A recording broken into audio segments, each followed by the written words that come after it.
saya Adina Tridania, absen 2 dari kelas 10 MIPA 5.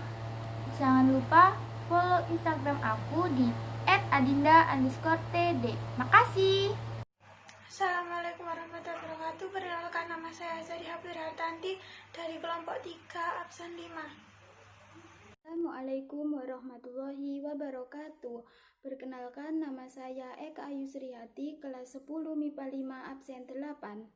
Assalamualaikum warahmatullahi wabarakatuh. Perkenalkan, nama saya Nasila Fajrila dari kelas 10 MIPA 5, nomor absen 22. Perkenalkan, nama saya Nur Zakiyatun Ibrosia, saya dari kelas 10 MIPA 5, nomor absen saya 23. Perkenalkan, nama saya Reva Eka Amelia, nomor absen 28, kelas XM IPA 5.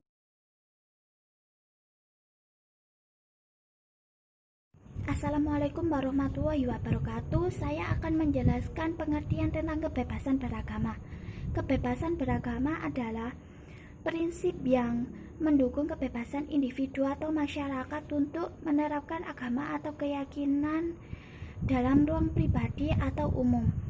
Kebebasan beragama termasuk kebebasan untuk mengubah agama dan tidak menurut setiap agama dalam negara yang mengamalkan kebebasan beragama. Agama-agama lain bebas dilakukan dan ia tidak menghukum atau menindas pengikut kepercayaan lain yang lain dari agama resmi. Pasal 18 dalam Kovenant Internasional PBB tentang hak-hak sipil dari politik menyatakan kebijakan dan menafikan kebebasan seseorang untuk mengamalkan agamanya adalah satu keizinan spiritual. Saya akan membacakan pasal-pasal yang menjelaskan tentang kebebasan beragama. 1. Pasal 29 Undang-Undang Dasar 1945 yang menyatakan bahwa negara berdasarkan atas ketuhanan yang Maha Esa dan negara menjamin kemerdekaan tiap-tiap penduduk untuk memeluk agamanya masing-masing dan untuk beribadah menurut agama dan kepercayaan itu. 2. Pasal 28E ayat 2 Undang-Undang Dasar 1945 juga menyatakan bahwa setiap orang berhak atas kebebasan meyakini kepercayaan. 3. Pasal 28I ayat 1 Undang-Undang Dasar 1945 juga diakui bahwa hak untuk beragama merupakan hak asasi manusia. 4. Pasal 29 ayat 2 Undang-Undang Dasar 1945 juga menyatakan bahwa negara menjamin kemerdekaan tiap-tiap penduduknya untuk memeluk agama. Assalamualaikum warahmatullahi wabarakatuh. Contoh perilaku kerukunan antar umat berbeda agama. 1. Tidak mencela agama lain. 2. Bersatu untuk menciptakan kedamaian. 3. Tidak saling mengganggu dan mengejek. 4. Saling menghormati hari raya agama lain. 5. Bersatu untuk menciptakan kedamaian. 6. Menghormati orang lain yang sedang beribadah. 7. Gotong royong membersihkan lingkungan sekitar. 8. Tidak menjelekkan agama lain lewat media sosial. 9. Tetap menjaga silaturahmi walaupun berbeda agama. 10. Membantu umat agama yang lain jika dalam kesusahan. 11. Selalu siap membantu apabila mereka dalam kesusahan. 12. Tidak memaksa seseorang untuk memeluk agama tertentu. 13. Saling menghormati dan menghargai antar umat yang berbeda agama. 14. Gotong royong dalam membangun sarana dan prasarana lingkungan sekitar. 15. Hormatilah selalu orang lain tanpa memandang agama apa yang mereka anut.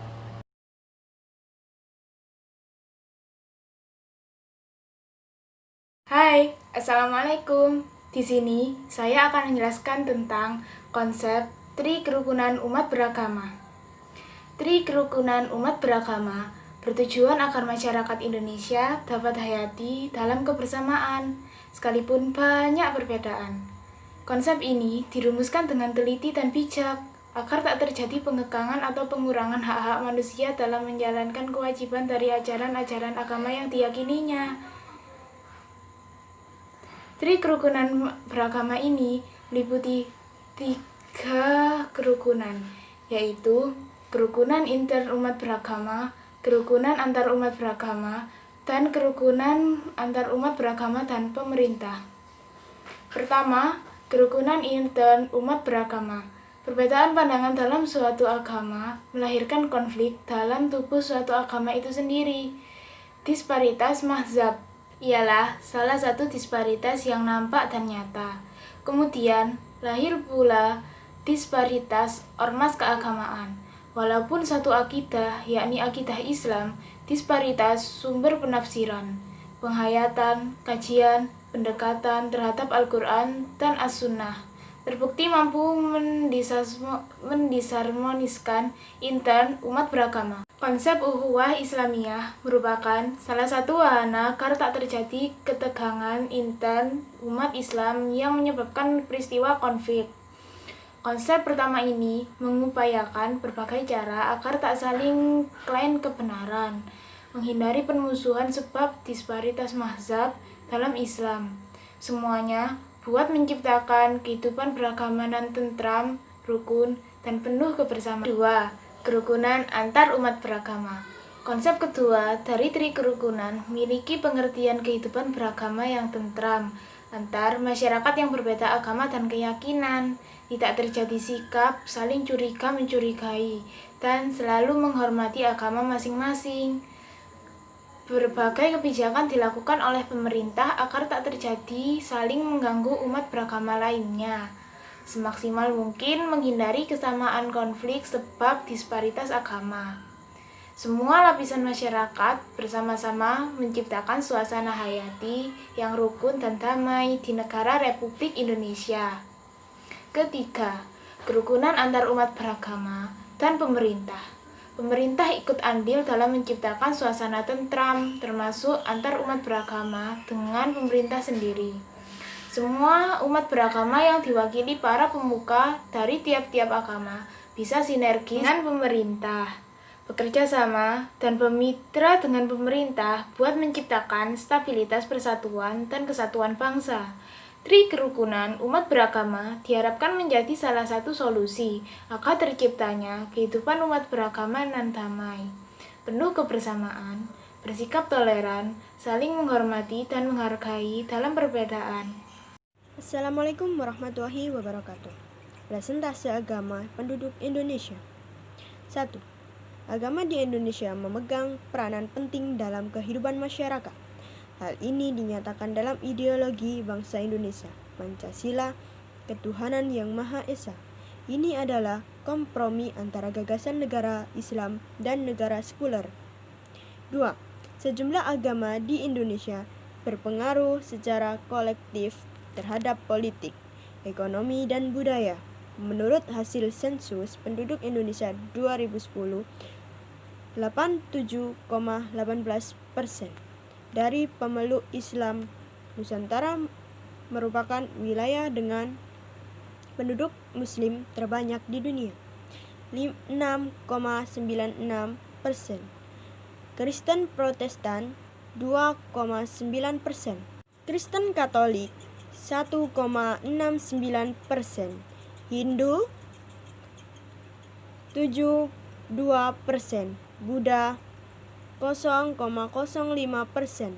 Konghucu 0,13%, agama lainnya dan 0,38% tidak terjawab atau tidak dinyatakan.